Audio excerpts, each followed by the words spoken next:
नमस्कार,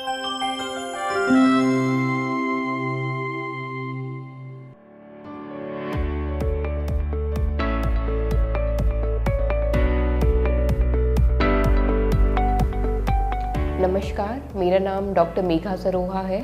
मैं धर्मशिला नारायणा हॉस्पिटल दिल्ली के पीडियाट्रिक ऑन्कोलॉजी विभाग में एसोसिएट कंसल्टेंट हूँ।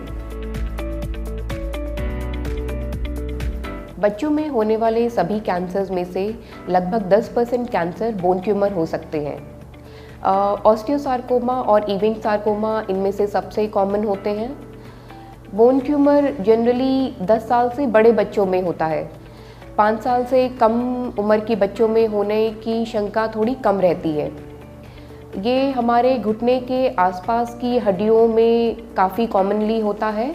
हालांकि ये घुटने के अलावा हमारे कंधे और रीढ़ की हड्डियों में भी हो सकता है। अगर आपका बच्चा बार बार घुटने में या शरीर के किसी और हड्डी में दर्द बता रहा है, या आप नोटिस कर रहे हैं कि बच्चे के किसी हड्डी में सूजन या गांठ आ गई है, बच्चे ने अचानक से लड़खड़ा के चलना शुरू कर दिया है, या फिर कोई हड्डी फ्रैक्चर हो गई है, अगर ये सब सिम्टम्स आए हैं तो फिर ये सब बोन ट्यूमर के लक्षण भी हो सकते हैं। आप अपने बच्चे को तुरंत किसी बाल विशेषज्ञ या हड्डी रोग विशेषज्ञ के पास जल्द से जल्द लेकर जाएं। जब हमें बोन ट्यूमर का शक होता है तो हम जिस हड्डी का भी हमें बोन ट्यूमर लग रहा होता है, हम उसका एक एक्सरे और एमआरआई करा के देखते हैं, जिससे हमें पता चल जाता है कि वो कैंसर कहाँ से आ रहा है और लगभग कितना बड़ा है। ये होने के बाद में कंफर्म करने के लिए हमें उस हड्डी से, उस गांठ से एक टुकड़ा लेना होता है, जिसे हम बायोप्सी बोलते हैं। बायोप्सी से हमें पता चल जाता है कि बोन ट्यूमर है या नहीं, और अगर है तो वो किस प्रकार का है।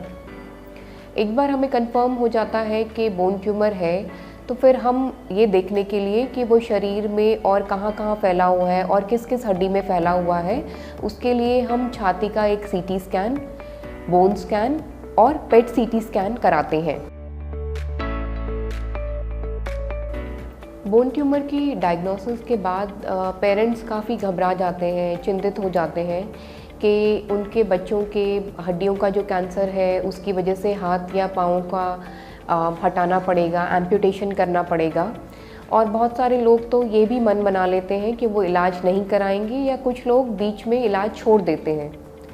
मैं आपसे बस यही रिक्वेस्ट करना चाहूँगी, यही बताना चाहूँगी आपको कि बोन ट्यूमर्स का इलाज मुमकिन है, और आजकल ऐसी टेक्निक्स और ऐसी सर्जरीज़ अवेलेबल हैं जिससे कि हम बच्चे का इलाज तो कर सकते हैं और साथ में पैर भी बचा सकते हैं, हाथ भी बचा सकते हैं। ऐसे प्रोस्थेसिस और ऐसे आर्टिफिशियल लिम्स अवेलेबल हैं जिससे कि वो आपके और हमारी तरह ही दिखेंगे, अपना सारा काम कर पाएंगे, हमारी तरह अपनी ज़िंदगी जी पाएंगे। अगर हम देखें, अगर कैंसर फैला नहीं होता है तो करीबन 60 से 70% बच्चे नॉर्मल ज़िंदगी जीते हैं, हमारी तरह, आपकी तरह। ये जो कीमोथेरेपी और ऑपरेशन होता है उसका शरीर पे बहुत सारे असर हो सकते हैं। वो चेक करने के लिए आप कैंसर विशेषज्ञ के पास समय समय पे जब भी वो बुलाएं आप जाते रहें।